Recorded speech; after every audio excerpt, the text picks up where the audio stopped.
ایک سوچ تسنیم کے ساتھ۔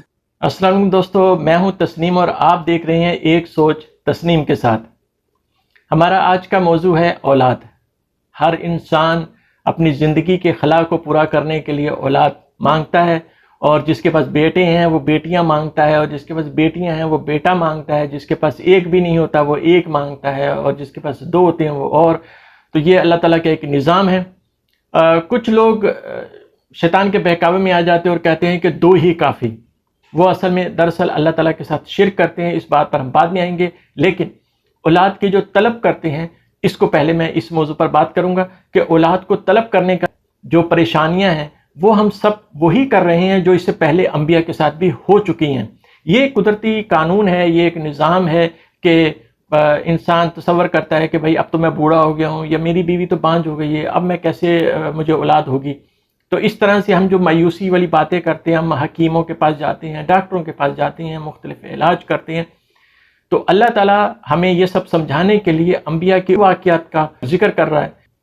تو 19ویں سورہ میں 8ویں آیت پر حضرت زکریا علیہ السلام کہنے لگے، میرے رب، میرے ہاں لڑکا کیسے ہوگا جبکہ میری بیوی بانجھ اور میں خود بڑھاپے کے انتہائی ضعف کو پہنچ چکا ہوں۔ آپ نے دیکھا کہ حضرت زکریا علیہ السلام نے کیسے سوچا۔ تو یہ ہم لوگ بھی سوچتے ہیں، تو اس میں کوئی بری بات نہیں ہے جب آپ حیران ہوتے ہیں، لیکن اس کے لیے جو ہم اس کا جو حل نکالتے ہیں وہ غلط ہے۔ تو میں آپ کو کچھ مزید آیتیں سناتا ہوں۔ 3 سورہ میں 40ویں آیت پر کہنے لگے، میرے رب، میرے ہاں بچہ کیسے ہوگا، میں بالکل بوڑھا ہو گیا ہوں اور میری بیوی بانجھ ہے۔ فرمایا اسی طرح اللہ تعالیٰ جو چاہے کرتا ہے۔ تو اللہ تعالیٰ آپ کو یہ بتانا چاہ رہا ہے کہ مجھ سے مانگو، میں کر سکتا ہوں، صرف میرے اختیار میں ہے۔ میں بوڑھا ہو، بیمار ہو، لاغر ہو، بانجھ ہو، جو بھی مرض لاحق ہو سب کو دور کر دوں گا اور میں دے دوں گا۔ تو اس کا مطلب ہے کہ ہمیں مایوس نہیں ہونا چاہیے، اور ہمارا جو فوکس ہے، ہمارا جو دھیان ہے وہ صرف اور صرف اللہ تعالیٰ کی طرف ہونا چاہیے، اور اللہ تعالیٰ سے صدقے دل سے مانگنا چاہیے، وہ ضرور دے گا۔ کسی نے صحیح کہا ہے کہ اس کے گھر دیر ہے اندھیر نہیں۔ ایک اور آیت 19ویں سورہ 5ویں آیت پر، مجھے اپنے مرنے کے بعد اپنے قرابت والوں کا ڈر ہے، میری بیوی بھی بانجھ ہے، پس تو مجھے اپنے پاس سے وارث عطا فرما۔ اب یہ بھی بتایا اسی لیے ہے کہ کئی لوگ چاہتے ہیں کہ بھائی ہمارے ایک بھی بچہ نہیں ہے تو کم از کم ہمارا وارث ہو، ہمیں ایک بچہ تو دے۔ اسی طرح 91ویں سورہ میں 29ویں آیت پر، پس ان کی بیوی آگے بڑھی اور حیرت میں آ کر اپنے منہ پر ہاتھ مار کر کہا کہ میں تو بڑھیا ہوں اور ساتھ ہی بانجھ۔ یہ ابھی تک جتنی میں آیتیں آپ کو سنا رہا ہوں، یہ صرف اور صرف اس لیے تاکہ آپ کو علم ہو سکے کہ دنیا کا جو نظام ہے وہ اسی طرح چلتا ہے۔ لوگ پریشان ہوتے ضرور ہیں، لیکن اس کا حل کیا کرنا چاہیے وہ دیکھنا بہت ضروری ہے۔ اب جیسے میں نے کہا کہ ہمارا اس کا حل کیا ہے، تو جی ہاں، اس کا حل ہے دعا۔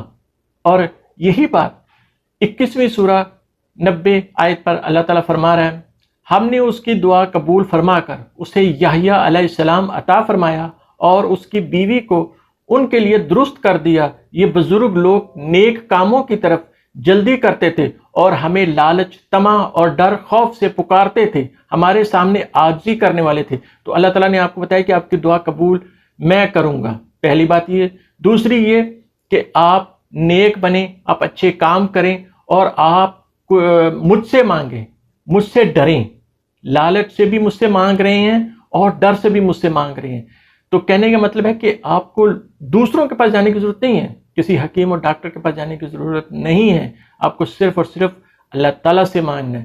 درست ہے، یہ ڈاکٹر آپ عارضی طور پر آپ کی مدد کر سکتے ہیں، لیکن ان کی طرف سے امید لگا لینا، یقین کر لینا کہ یہی آپ کی پریشانی کا حل ہے، یہ غلط بات ہے۔ اگر آپ ڈاکٹر کے پاس جاتے ہیں کہ بھائی میں دوائی لے لوں تو ٹھیک ہے، کوئی بات نہیں، بری بات نہیں ہے، لیکن اگر آپ اس یقین کے ساتھ ڈاکٹر کے پاس جاتے ہیں کہ میرا جو مدعا ہے وہ بس یہی ہے میرا حل نکال دے گا، اس کے پاس علاج ہے، یہ بہت مشہور ہے، بہت اچھا ڈاکٹر ہے، یہ جو دوائی دے گا وہ اس سے مجھے لازمی خوشخبری ہو جائے گی، میری دعا پوری ہو جائے گی، تو یہاں پر ہم غلطی کر جاتے ہیں، کیونکہ یقین صرف اور صرف اللہ تعالیٰ کی ذات پر کرنا چاہیے، کسی اور پر یقین نہیں کرنا چاہیے۔ میں بلکہ کہوں گا کہ خود پر بھی یقین نہ کریں جتنا اللہ تعالیٰ کی ذات پر کرتے، اس لیے کیونکہ ہم بھی بدل جاتے ہیں، ہماری سوچ بدل جاتی ہے، وقت کے ساتھ ساتھ ہم میں تبدیلی آ جاتی ہے۔ تھوڑی دیر پہلے ہم کہتے ہیں کہ بھائی ہمارا چائے پینے کو من کر رہا ہے اور تھوڑی دیر بعد کہتے ہیں چل چھوڑیا چائے کیا پینی ہے، اس وقت پانی پی لیتے ہیں یا ہم جوس پی لیتے ہیں یا ہم کچھ اور کولڈ ڈرنک پی لیتے ہیں، تو تبدیلی ایک دم آ جاتی ہے۔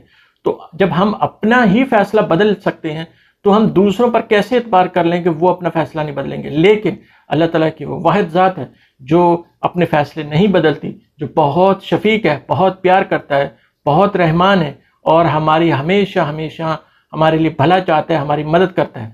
جاتے جاتے جن لوگوں نے ابھی تک سبسکرائب نہیں کیا وہ سبسکرائب کے بٹن پہ کلک کر دیجئے، اور اگر جنہوں نے لائک نہیں کیا ہے تو براہ کرم لائک بھی کر دیجئے۔